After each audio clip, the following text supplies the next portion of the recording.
few things coming up, and then the bonus ball, and of course any other news. So I'm going to start with our club news.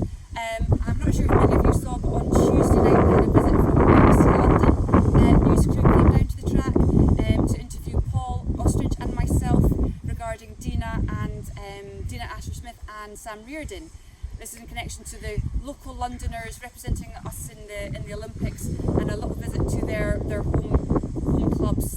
So in our case, down to Norman Park to visit their training tracks. So that was good fun, very exciting. We had a lot of kids in the background, not being too inappropriate, which was nice. But I think it showed the clubhouse to be really in a really good light, and showed the club to be in a really good light. So that was a nice bit of exposure for the club with regards to our two Olympians. So kind of on that note, moving on to our second piece of club news. It's basically Sam's story part 4.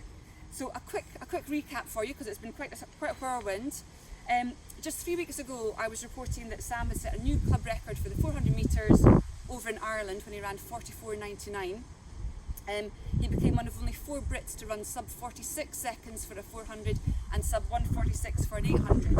And I think, given that Sam had been so badly injured back in January, we were just all really pleased that he was back running faster than ever, and looking in good shape. 1 week later, just 1 week on, Sam had run in the Diamond League in London, where he won his race, ran a 44.7, an incredibly quick time, smashed the club record he had just set. But that 44.7 was quicker than the Olympic trials, the Olympic standard. It put him number 1 worldwide at the under-23s. He was number 4 in Europe, senior men. Matt Hudson-Smith, Charlie Dobson, Doom the Belgian, and then we had Sam. So that was an incredible run. It just showcased Sam in a fantastic way. He was running up against 3 other guys who were all going to the Olympics, so the fact that he had beaten them was amazing. But we knew then, and Sam knew, he wasn't going to be going to the Olympics, but he was very positive. He'd have a great end of season, some Diamond League opportunities, so all was good. Then though, last week, we had the unfortunate news that Charlie Carville had to pull out of the Olympic squad with an injury, and Sam had gotten the call in. He was in the Olympic team, had become an Olympian, which was fantastic. What a turnaround from the previous week. And of course, though, there was uncertainty as to whether he would be actually named in the squad that would run. Anyway, moving on to this week's instalment. The story gets better. Sam did get the call up to the squad. He ran in the mixed 4x4 relay. He ran the opening leg for the team in both the heats and the final. In the final, they came an amazing 3rd, almost catching the Americans for 2nd. But from 3 weeks ago, Sam has turned into an Olympian with an Olympic medal. So what a turnaround! Absolutely fantastic story for Sam. So my question for you all though is, what will next week's instalment be? Because we still have the men's 4x4 relay coming up, and whether Sam will be named in that team, whether they'll make finals, whether they get medals, who knows. But tune in next week and we'll share that with you then. My other little piece of club news, of course, is with all the excitement of Sam's story, we've completely missed that Dina, of course, is competing in the Olympics as well. We know she had the disappointment with her 100 metres not making the final, but she came back really strong, and last night, Tuesday night, finishing 4th in the women's 200 metres. So not probably the result she was hoping for, because of course she'd want to medal, but the fact that she was 4th was fantastic. A very tight race, real pressure race, but great to see Dina at her 3rd Olympics. It's quite remarkable that she's now 3rd time Olympian. So great news for Dina. So that kind of concludes our Olympic news, but more club news. Last weekend we had Holly Platt competing in the first ever Women's World Decathlon Championships over in Ohio in the US. Holly had a great experience out there. She scored over 1,000 points more than she had previously and set season's best in almost every event. So showing that she had clearly put all her multi-eventing from the Southern League to very good use. So well done to Holly.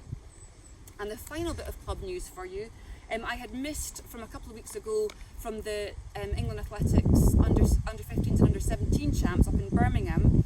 I I had missed Nehemiah Dick's result from the F20 shot. Nehemiah had won the shot put, winning a gold medal, and that was just 2 weeks after winning gold in the National Junior Para Champs in Coventry. So this has earned Nene an invite to the Para Schools Games, which is really exciting. So it's a huge well done to Nene, who's only been involved in the sport for about 18 months now. He's come through from our Street to Stadium Academy programme, so real credit to Bobby Simpson and Herbie for helping him in that journey. And he's also, a very regular member of our YDL team and our Southern League team. So apologies for missing that result earlier, but good luck to Nene in the schools event and in the South of England Champs this weekend. Okay, moving on to our results roundup. Just the one result to share with you this week, and it was of course our National League up in Birmingham. It was a bit of a crunch round for us. Although we had finished third in round 2, we were sitting in the kind of relegation zone, and unfortunately, despite having fielding a really strong team, we only had 6 gaps on the day. We did finish an unfortunate 7th, and so we will be relegated down to the championship level for next season. So I do want to acknowledge though the stellar effort made by our team managers. Firstly, Chloe Sharp, who'd volunteered to take on the middle distance women's team. With the understanding that she'd be joined by a team manager to look after the sprints and the field events. Unfortunately, we had been unable to find someone to fill those roles, so Chloe was largely left on her own. But I'm very grateful to Tim Suter, who stepped in to support Chloe in that, and between them, they did a fantastic job. So huge thanks to Chloe and to Tim.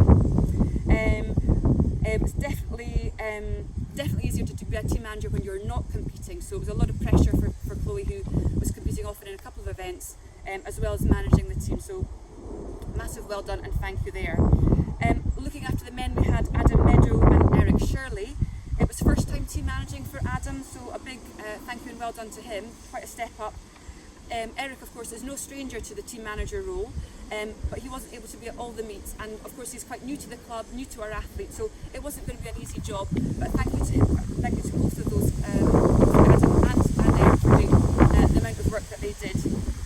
And I'm sure going forward we'll have a quick return to the Premiership. So despite the overall result, we had some very strong performances on the day. We had some really strong contributions from our young under-17s and under-20s. Which I think is very brave of them to take on senior competition.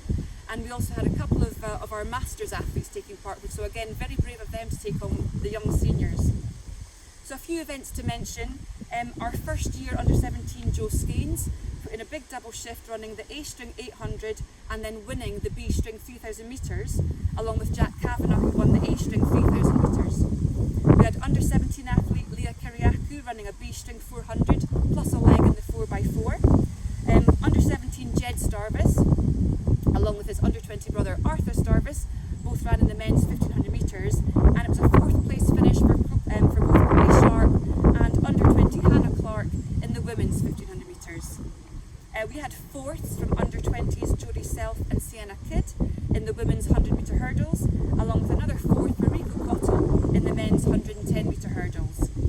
There was also more 4ths from George Seary and Ryan Matadi in the men's 400 metre hurdles, and in the ladies 400 hurdles, Sophie Ellis and Alex Hill took a great 2nd A string and 1st B string. We had strong performances from our sprinters Luke Durrell and Kieran Gowan-Wade, both taking 2nd place finishes in the men's 100 metres, along with a 3rd A and 1st B from Jennifer Aduwu and Darcy Kuipers. In the 4x100 relays, our male team finished 6th and the ladies were 3rd, and in the 4x4 relays, it was a 4th for the men and a 5th for the ladies. Moving to the field, our under-20 multi-eventer Jessie Sargent was as busy as ever, with a 4th in the A-string high jump, a 5th in the A-string javelin, along with Kelsey Cornish, and then a B-string shot with Zara Obam-Kinwa. Zara also took a 4th in the A-string in her preferred discus, along with Kyan Wang, and Kyan doubled up with Safar Hussein Ball in the hammer. We had an amazing pole vault competition on Saturday, which was won in 5 metres 42 by Owen Hurd, and we had Oscar Whitcomb and Charlie Platt, both a little off their PBs, have to say, but crucially scoring points in what was an exciting pole vault competition. And we had our under-17 athlete Elsa Pawson jumping 3 13 in the women's pole vault. We had Bryden Duncan and Pat Apantanaku teaming up in both discus and hammer.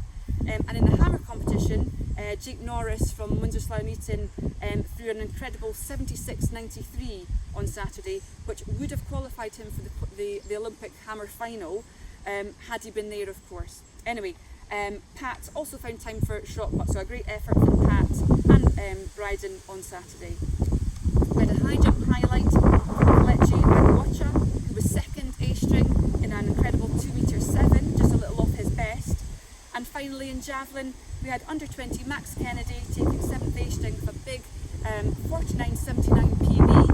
And then Steve Langdon, our M65, who swapped his British Masters champs the previous weekend for the National League, taking 6th in the B string. So big thanks to Max and to Steve. So it's a massive well done to all our athletes for turning out and making the journey up to Birmingham. It was very much appreciated, and it was quite a fun trip home actually, coming home on the train. We were getting the final 3 results coming in from the National League, which of course was very tense, finding out how we were going to do, whether we were going to stay up next year. And we also had Sam's 4x4 final coming in, so it was a fun trip home on the train. Now then, moving on to a parkrun facts and podiums. We had 51 runners running last weekend in 23 different locations, and our furthest from the Clubhouse Award goes to Jenny Allen, who was 4th lady at Penrose Parkrun, which is almost 300 miles away down towards Penzance at the end of the country. So we had just 8 podium places this week. At Bromley, our first home for the club and 3rd male overall was Micah Evans in 1719. Second home was Douglas Varney, and 3rd home and First Lady was Millie Smith in 1850. Trang Wien was also 2nd lady, and Zachary Evans was 3rd junior male. At Malling, Steve Howe was 3rd male. At Moat Park, Graham Luger was 2nd male. At Poolsbrook, Thomas Sugden was 1st male, and then his mum Katie Sugden was 2nd female. So that was our park run. Coming up, we've got a little bit of Olympic news coming up. So on Thursday, it's round 1 of the 4x100, women's 4x100. So Dina may well be involved in that. On Friday, it's round 1 of the men's 4x4. So we're thinking Sam may be involved in that. And also on Friday, it's the final of the women's 4x100. So we're hoping to see Dina in that. On Saturday the 10th, it's the men's marathon. So Phil Sesman takes part in that. And although he's no longer with us, Phil was a member of Blackheath way back in the day when he was a young junior, so we'll still be looking out for him. And of course at 2012 on the Saturday afternoon or Saturday evening, we're hoping to see Sam running in the men's 4x400 metre final and maybe even winning more medals, so let's keep our fingers crossed for that. On Saturday it's the Kent Young Athletes League, our under 13s and under 15s. They go in round 4 over at Dartford, so a big thank you to our team managers and officials enabling that competition to go ahead, and good luck to the team there. And over the weekend we've got the South of England's Athletic Association under 13, under 15 and under 17s, and the Walking Championships. That's over at the Excel Sports Hub at Walton-on-Thames, and we have 37 of our young athletes taking part in that competition, so we wish them all the very best. That's what's coming up. We did have a bonus ball winner, Gareth Lloyd. Gareth Lloyd won that, lucky number 7, and that is us for the week, so thank you very much.